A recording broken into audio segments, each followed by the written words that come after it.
guys? Welcome back to the Good Success Podcast. I am your host, Josh Culler, and today we got a real live rock star in the house with us. We've got Larry Goins on the interview today. Larry, what's going on, brother? What's happening? And so Larry is actually going to be at the Veterans Path Up event that Tom's going to be at, which we'll talk about in just a second. But we met Larry. I don't even remember how it. I met Larry through. We met Larry about 6 years ago. I think we've been friends with Larry. Been in his office several times. He's come out to our office. Mm-hmm. I still remember Larry sitting in your office and asking you got this great location. Why don't you have any "We Buy Houses" signs out front of your own location? And I still remember him saying, I went out and bought a big, huge "We Buy Houses" sign for the front of my office. So Larry's a really cool guy. 20-foot sign. 20-foot sign, yes. Awesome. Yes.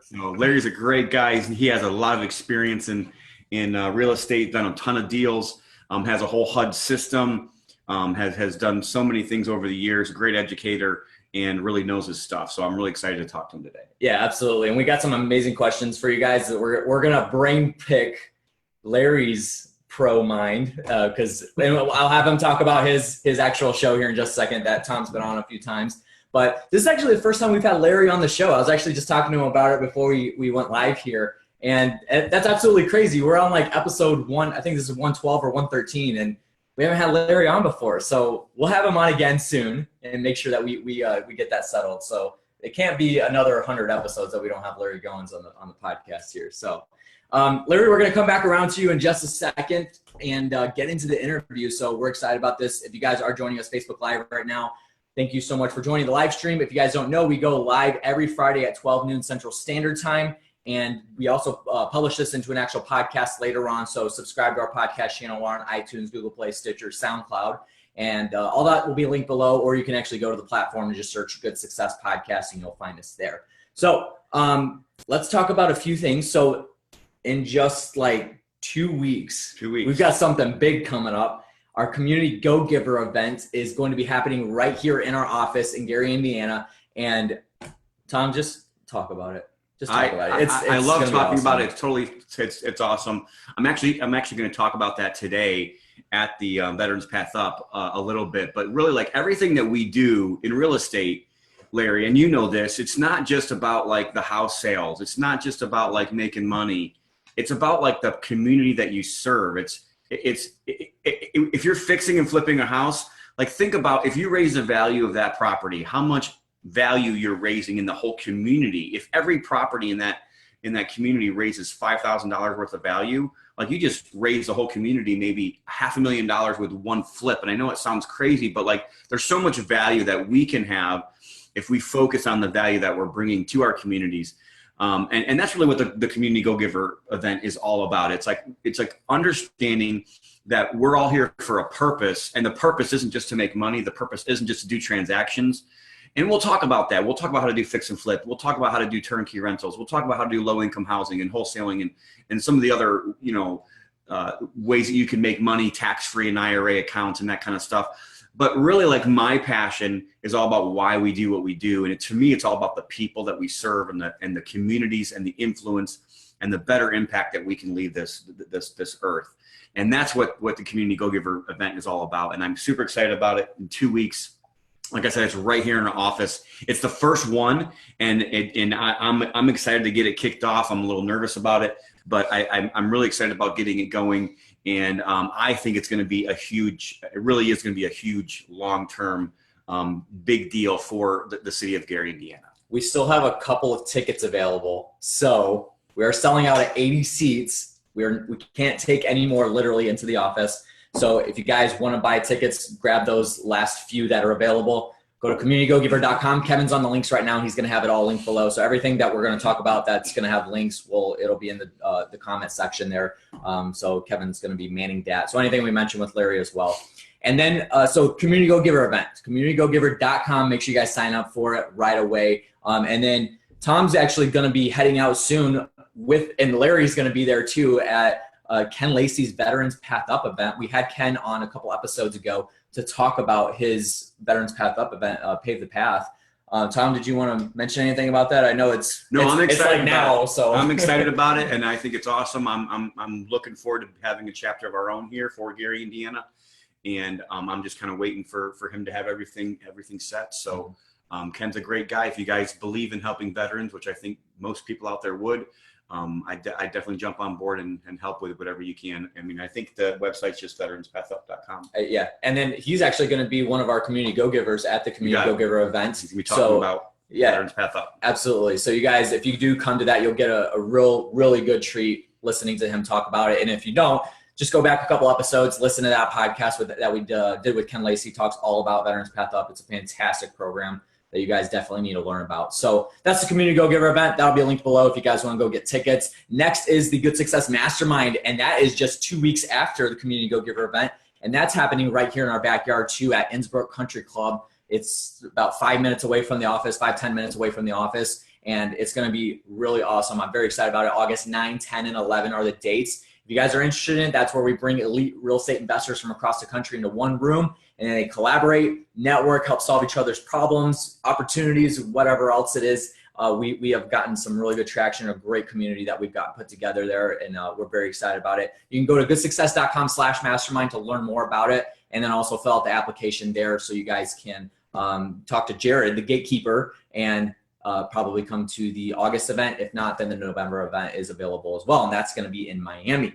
So goodsuccess.com/mastermind for the mastermind, communitygogiver.com for the community go-giver event. So without further ado, Mr. Larry Goins, let's go ahead and get into the interview. I'm very excited about this. I've got some really good questions for you. And like I said, we're going to brain pick this pro right here. That's the name of his show. So I'll have him talk about that in just a second. But if you guys are on the live stream, make sure you're leaving comments below. Make sure you like this, share it around. If you guys are coming by way of knowing Larry because he shared it on his platform and you don't know who we are Good Success, and we have a podcast that we do weekly, and we're going to try to be going bi-weekly here shortly. So be on the lookout for that with this guy right here. So we are on iTunes, Google Play, Stitcher, and SoundCloud, so you guys can subscribe to our podcast. This is episode 112 or 13. So Mr. Larry Goins, so let's talk about it. And before actually we get into it too, the first time I met Larry was at one of our first events, not the Mastermind, but the Belief event, which we replaced with the Community Go-Giver event. So that was a real treat getting to meet Larry, and he brought somebody with him. I think it was your integrator, correct, Larry? Kandas. Yes. Yeah, Kandas. That was right. She's awesome. So Larry, do us a brief introduction for the 2 or 3 people that don't know who you are. Give us a brief introduction of who you are, what you do, and then how long you've been doing that. Awesome. Well, Larry Goins, I live in Lake Wiley, South Carolina, right across the state line from Charlotte, North Carolina. I've actually been doing real estate for 30 plus years. I did my first deal in 1986 before you were even born. Yes, sir. Right? Yeah, that was way before I was born. I know, right? So, my first deal was an FHA non-qualifying assumable loan. I've done just about everything in real estate. I've done wholesaling, retailing, fix and flips. I've done lease options, subject-to, short sales. I've done residential, commercial, multifamily. I've owned mobile home parks. I've done just about everything except for, I think self-storage is probably the one thing that I haven't done yet. I've owned office buildings, multifamily, single family, mobile homes, just about everything. Have you built a skyscraper yet, Larry Goins? That's one thing. Yeah, that's one thing. Yeah. So are you going to do self-storage since that's the one thing you haven't done? So you could just knock everything out, so you've done everything? One thing I've found, the older you get, the simpler you want things to be. Tom, we were talking just before we started the show and went live that, man, you got a lot going on. I got a lot going on. We just want to simplify things a little bit, right? Absolutely. Sometimes simple, and not all sometimes. All times simple is better. Yeah, absolutely. Awesome. Great introduction. So tell us a little bit about your radio show. So you got Brag Talk Brag Talk Radio, and then Brain Pick a Pro Radio. And correct me if I got those names mixed up, but talk a little bit about what people can expect on those shows. And I know you've had Tom on 1 or 2 of those. I've been on your Brag Talk about my Hope and Strength project, so that was awesome. That was the middle of last year, I believe. So that was a real treat to be able to be on there. So talk about those two things for just a second. Sure. Well, we actually, I do real estate full time, but I've written a few books about real estate as well. And we have two radio shows. One is called Brag Radio, and Brag stands for Be Rich and Generous. Very similar to your Go Giver event. We want to teach people how to invest in real estate and be successful. And then we want them to go out and be a blessing to others with their resources and their time. So that's what Brag Radio is about. It's broadcast up and down the East Coast, live on the radio, as well as syndicated through podcasts and other things like that. And then we have another show called Brain Pick a Pro. That's where, and I started that show back in the 90s, okay, in the late 90s. And then we took some time off. And then, this Brain Pick a Pro started when there was no video. There was no Facebook Live. Mm-hmm. Not many people even knew about Facebook back then. And we started it as a teleconference, and it was the same number call in every week. And we would have hundreds of people on the line, and it started growing. And we eventually stopped that, but then we picked it back up recently, probably, 3 or 4 months ago. All right. Awesome. That's good to hear that you got it back up and running. How can people actually listen to the shows? So you said that the Brag Talk is actually broadcasted on the coast, but you said that they can listen to it post-produced, and then also the Brain Pick a Pro. Can they just go to your website and get a hold of those? Yeah, absolutely. There's links to both shows at LarryGoins.com, GOINS.com. There's links to both shows. So, that they can check it out there, as well as some other free training. Okay, awesome. Sounds good. So Kevin's actually going to have that link below, guys, for you to check out. So LarryGoins.com, and make sure you check out not just his radio shows, but also his other products. So Larry, you have a few other things. Few is a very nice way of saying it. Talk about some of the things that you have available for people to learn, because you have a lot of resources for learning real estate in general. So I know that you have your coaching program, the mastermind, you have some products on the HUD systems and stuff like that. So maybe talk about a few of your main products that people can find on your website. Sure. Well, I'm not here to sell any courses or books or anything, but I do have a few books that are in bookstores everywhere, and we're on Amazon. My first book is called Getting Started in Real Estate Day Trading, How to Buy and Sell Houses the Same Day Using the Internet.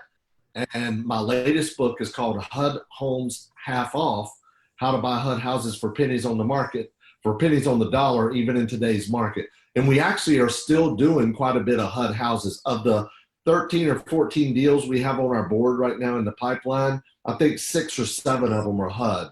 The rest we have 1 or 2 MLS, and the rest are from online marketing or direct mail. Awesome. Okay, cool. So you guys go to his website, check all that stuff out. A lot of great resources there for you guys to get started with, to get more familiar with Larry. So let's get into some nitty gritty stuff. Why did you get into real estate investing in the first place? So you said, was it 89 that you got started? Yeah, actually 86. I got started. Okay. I did my very first deal in 1986. What was that deal? What type of deal was that? It was an FHA non-qualifying assumable loan. Back then, if someone had an FHA loan, you could simply sign, you could request paperwork for a transfer. You could sign your name, no credit check, no credit authorization, no approval or anything. You just sign your name, and then they transfer that loan to the new buyer.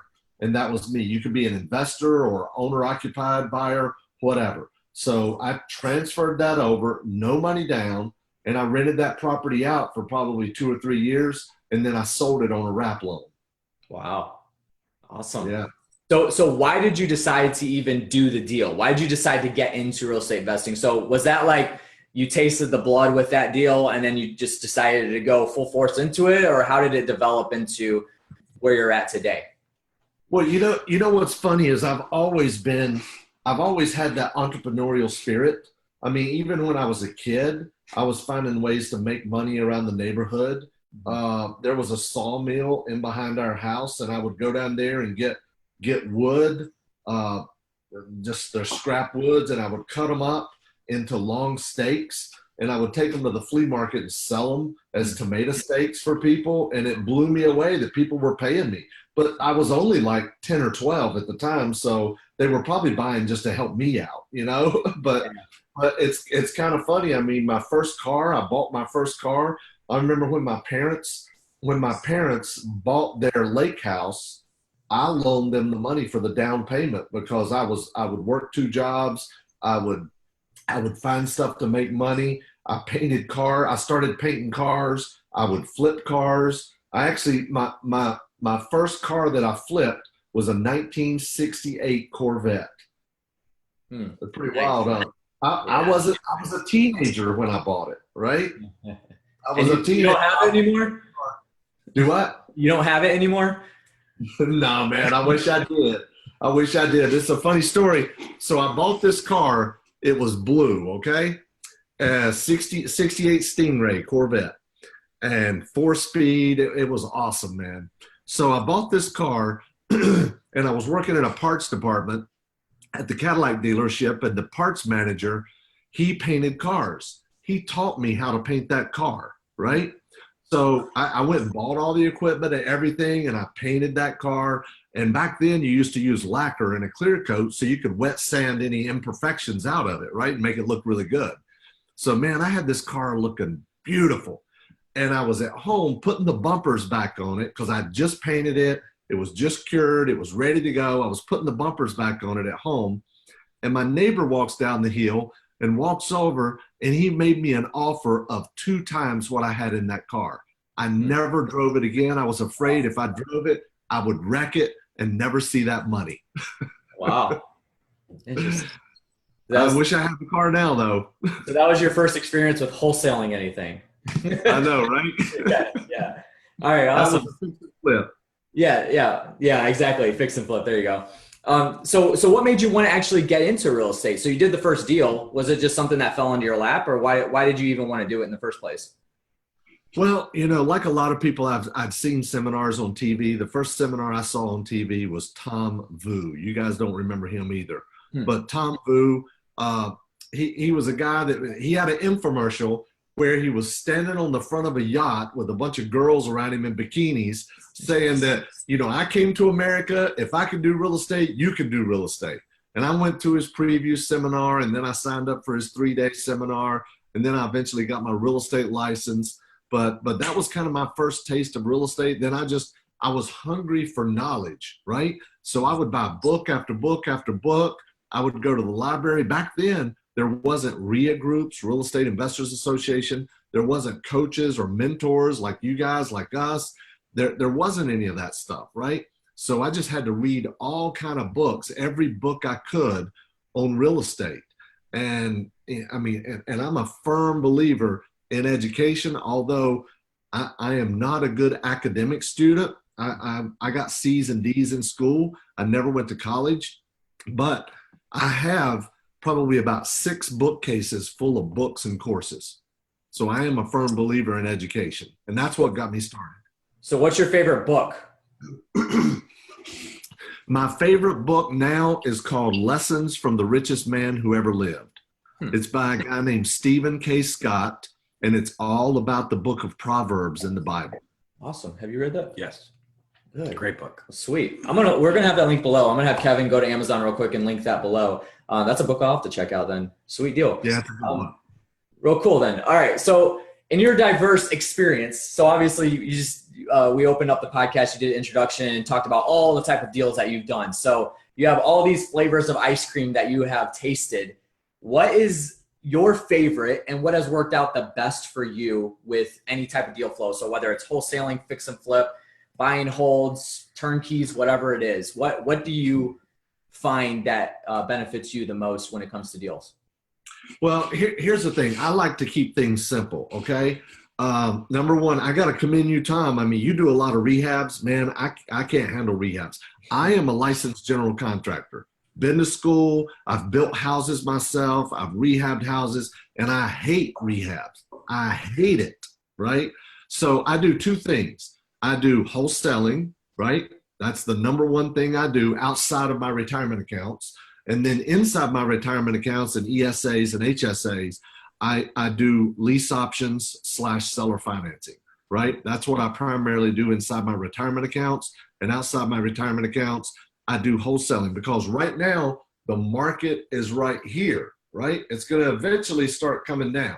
When it starts coming down again and it gets down here, I'll start doing more lease options and seller financing outside of retirement accounts, because then the houses that are up here, even if I'm buying them wholesale here, when they go here, I can buy them down here, right?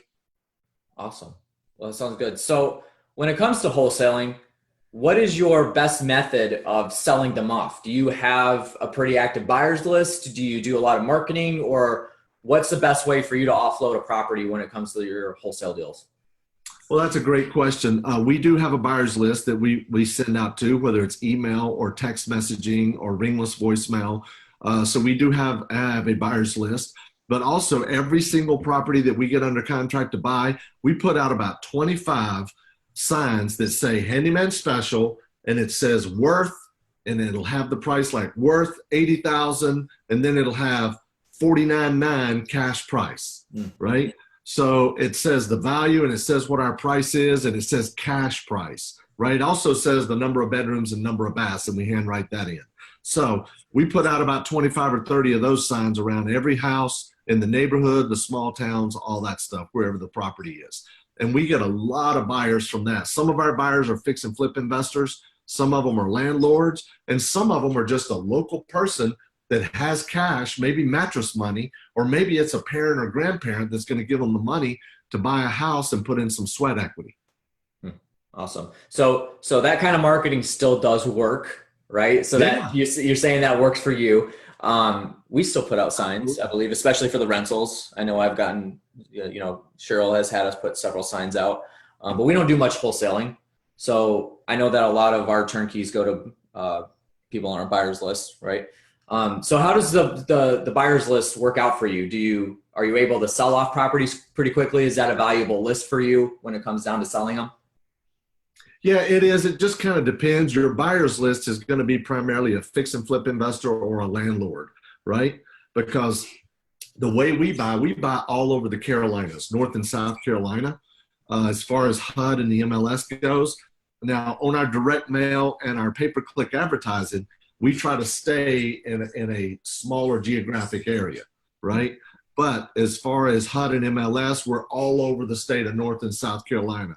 So if it's a local person that is going to buy a house, we may not have a house in that same market again for a while. So our buyers list does work, but primarily for fix and flip or landlords in specific geographic areas. Gotcha. So how does that work out for you? You said you're pretty broad across both states.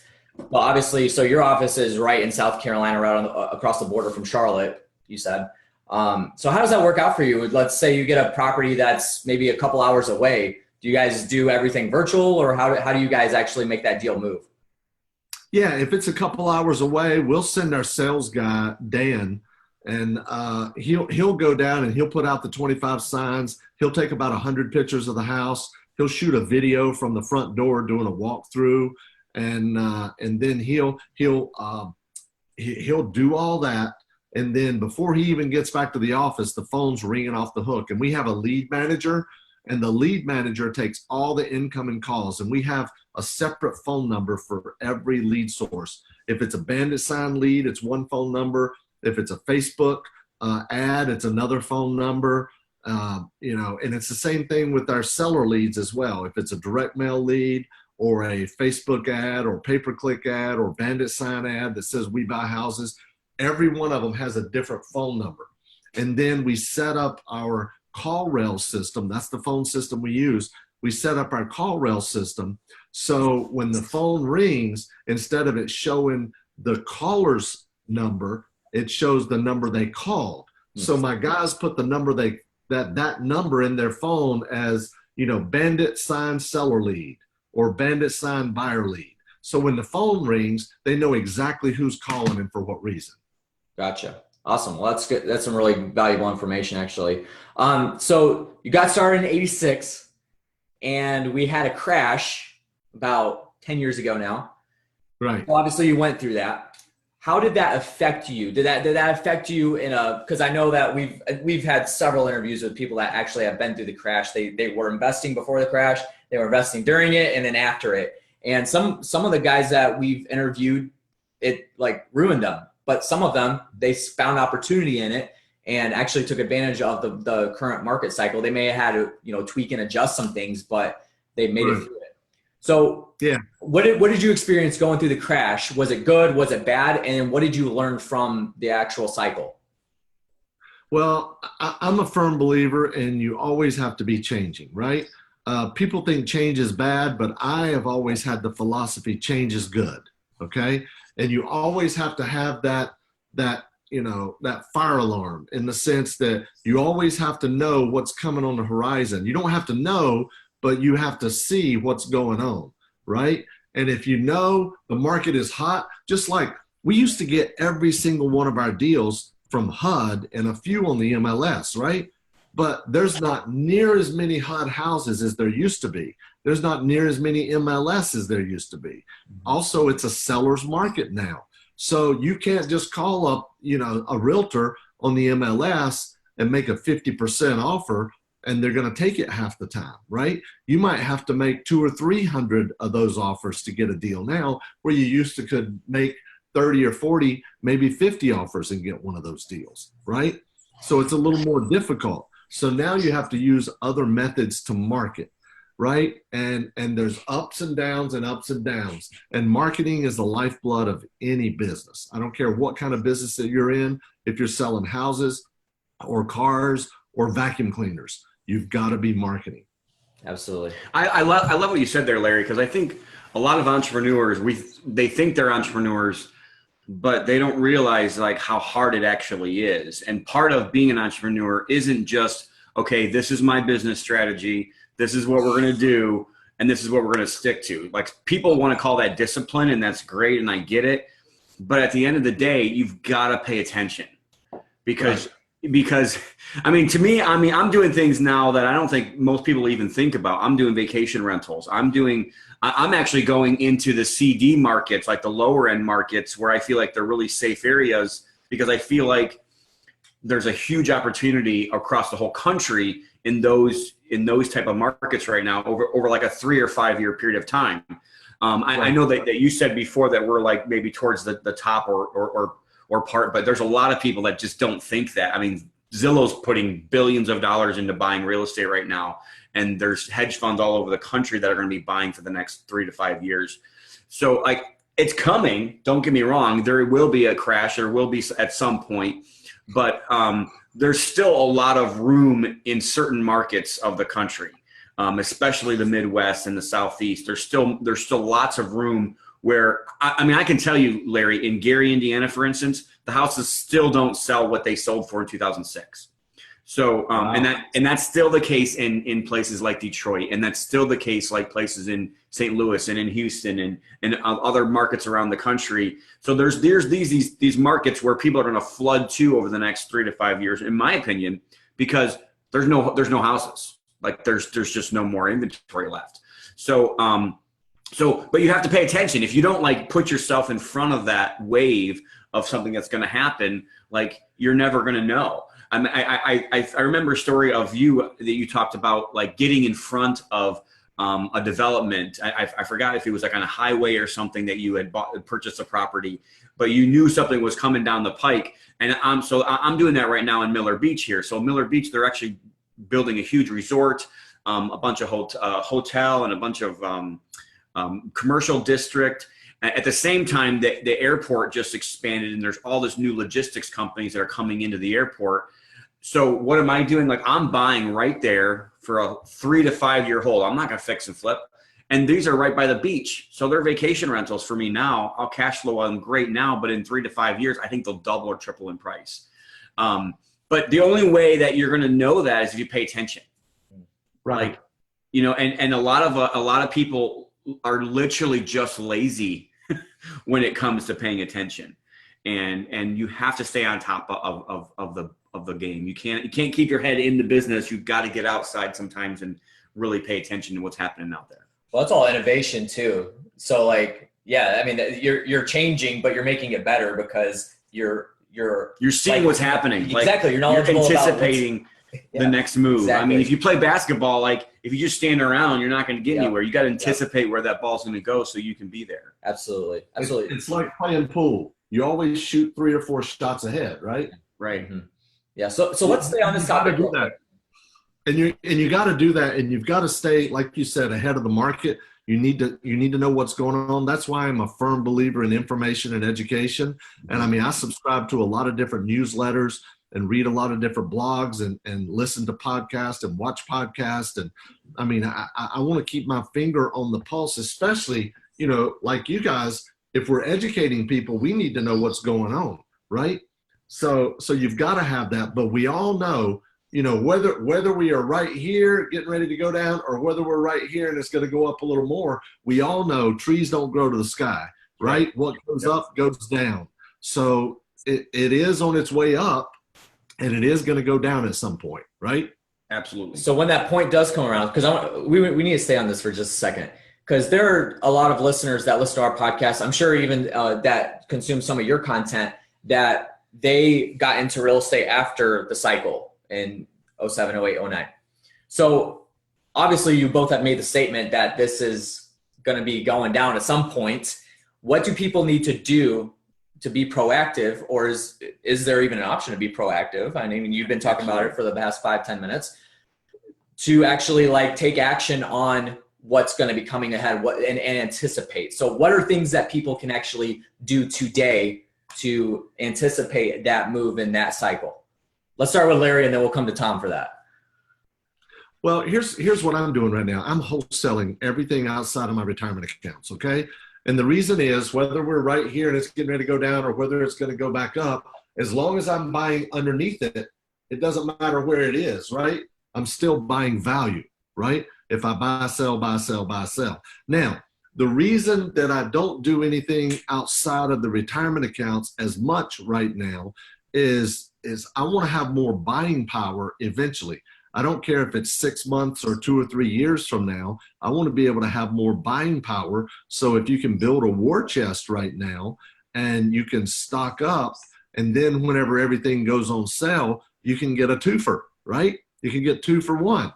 And instead of buying this house for $60,000 and renting it out for $800 a month, you can buy it for $30, and then you could buy 2 of them for $30 each and rent them out for $700 a month, because the rents don't change near as much as the prices do, right? We all know that. The rents don't change near as much as the prices do on properties. So that's kind of what I'm doing. But I don't even care if you're buying and holding. I mean, it's not like I'm not buying and holding. I'm doing that in my retirement accounts now. And if I thought the bottom was going to fall out, I wouldn't do that.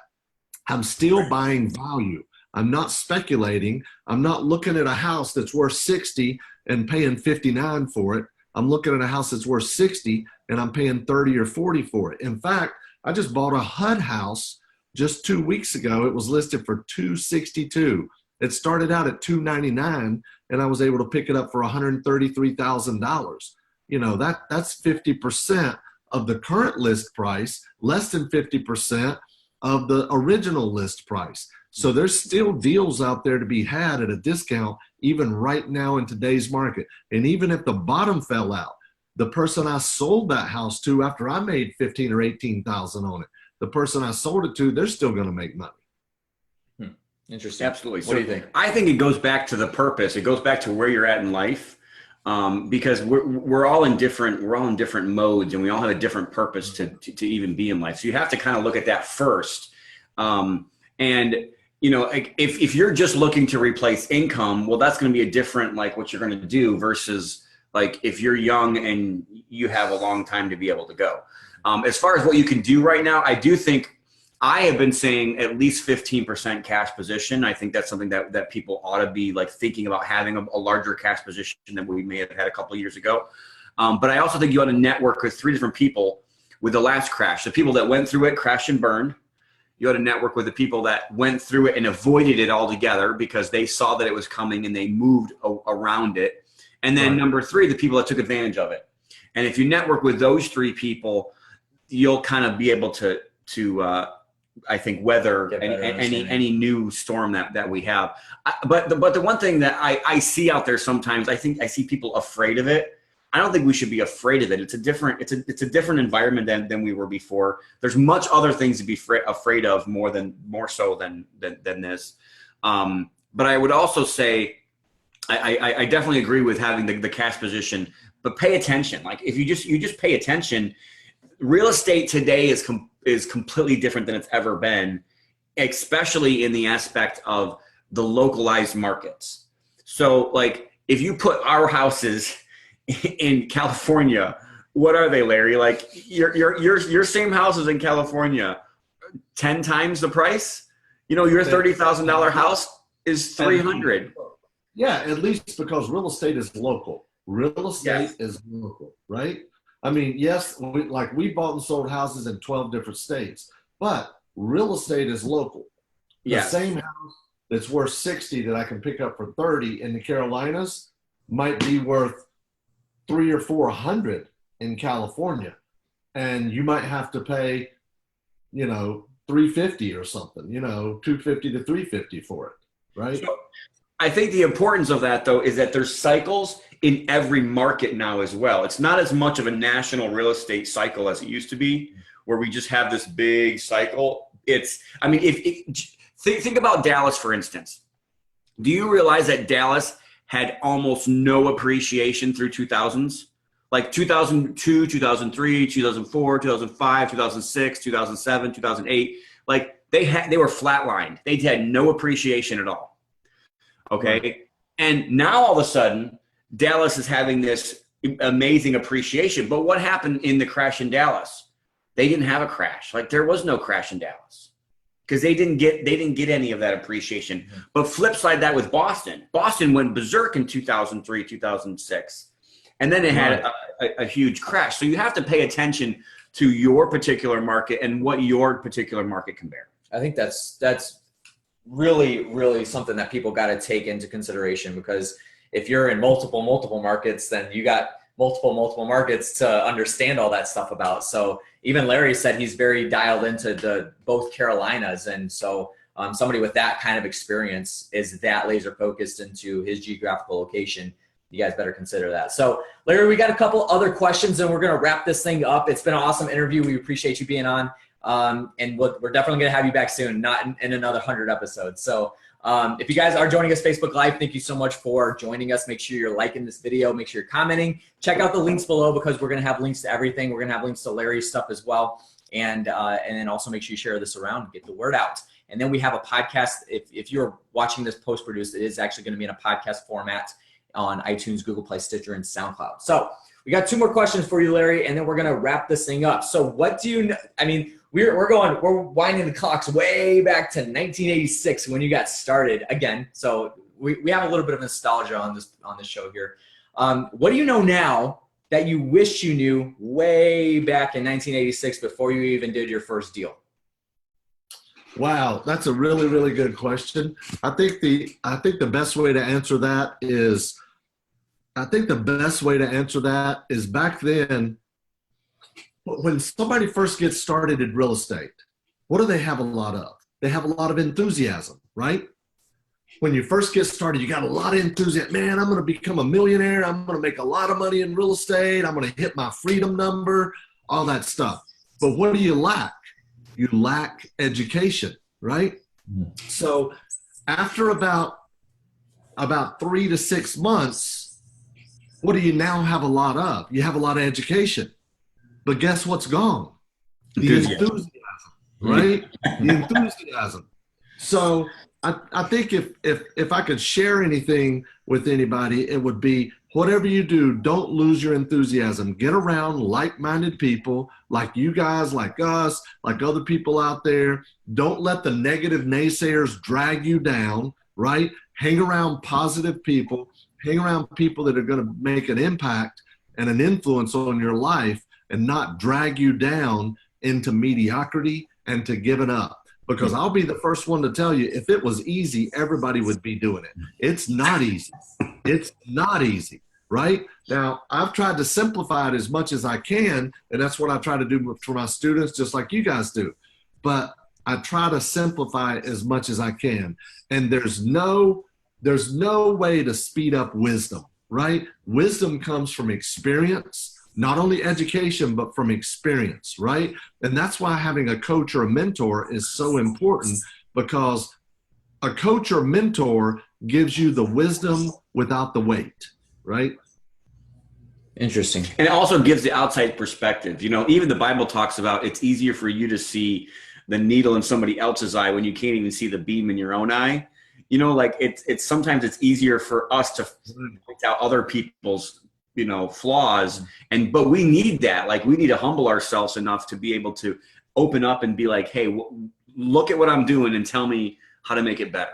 Well, you said it on the last question. It directly correlating with what Larry said was talk to the three people. So the ones that crashed and burned through the crash, the ones who found the opportunity, and then the ones who made it out. Or what were the three that you said? The ones that took advantage.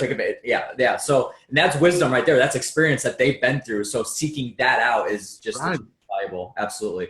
Awesome. So I actually have, what was that? Seek wise counsel. Seek wise counsel. There you go. Perfect.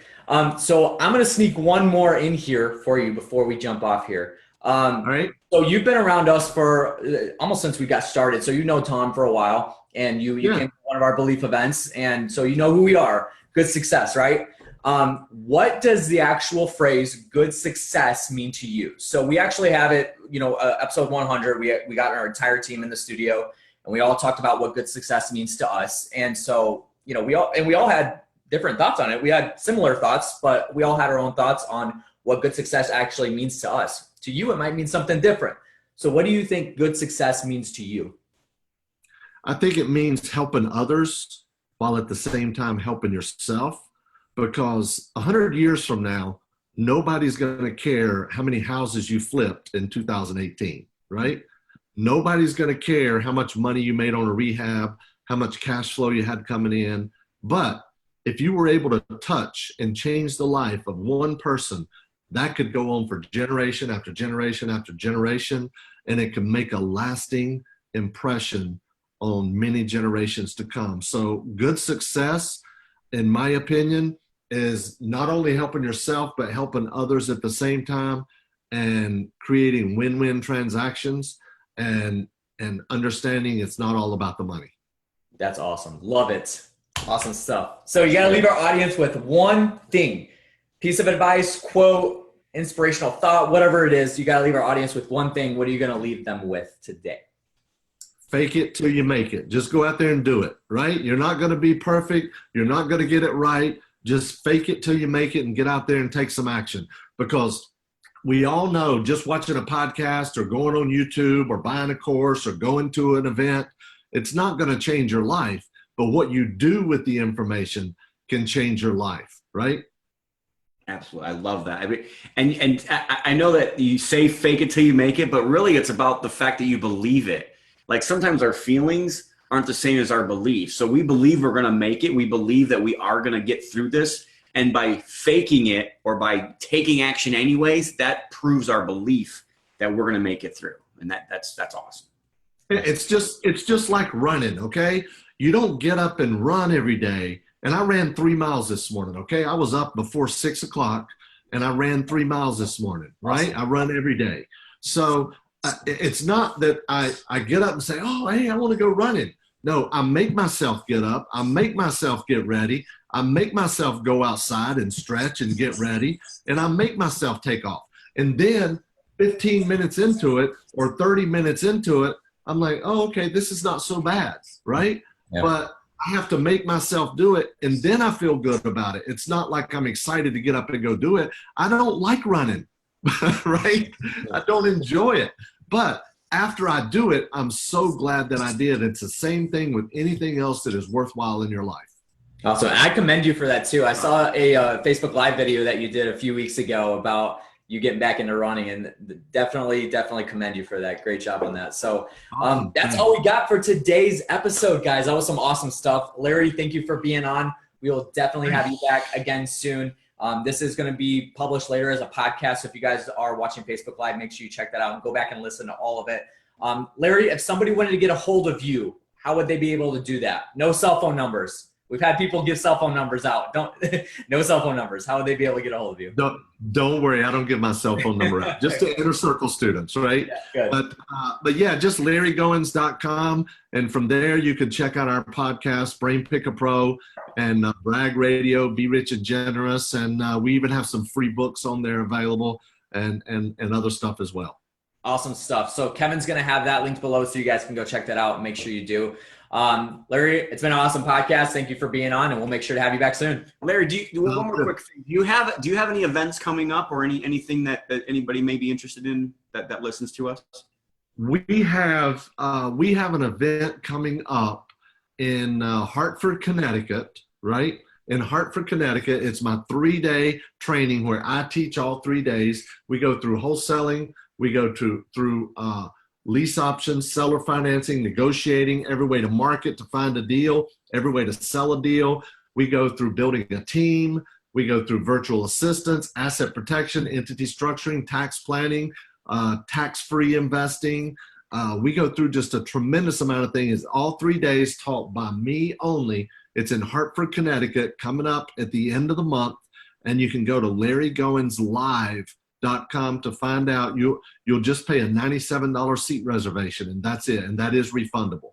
I got to tell you, I have over 600 PowerPoint slides for this event, right? A lot of information. Awesome. Cool. People tell me I give away too much information. Hey, that is not a bad thing, though. You're go-getter. I know, right? Good stuff. So Kevin's going to have that link below. Make sure you guys go check that out, LarryGoinsLive.com. And make sure you sign up there. So that's going to do it for today's episode, guys. Thank you so much for listening in. And if you have not already, make sure you have subscribed to our podcast. If you're coming by way of knowing Larry, you don't know who we are, we do have a weekly podcast called the Good Success Podcast. We're on iTunes, Google Play, Stitcher, and SoundCloud. You can subscribe there. Make sure you're following us on all of our platforms. We're on Facebook, Twitter, Instagram, and YouTube. And then we do have our Community Go-Giver event coming up in just 2 short weeks. We have a couple of tickets available, so make sure you go check it out and sign up for it now before it is too late, because we are selling out at 80 seats. CommunityGoGiver.com is where you can do that. The link will be below for that. And then we have our Good Success Mastermind coming up. The next event is August 9, 10, and 11. GoodSuccess.com/mastermind. You got to fill out an application there, submit it. We'll review it and then get in contact with you right away. So that's going to do it for today's episode, guys. Thank you so much for listening in. And remember, whether you're looking to survive, thrive, or matter, our goal is to provide the tools to reach your vision. Thanks again for listening, and until next time.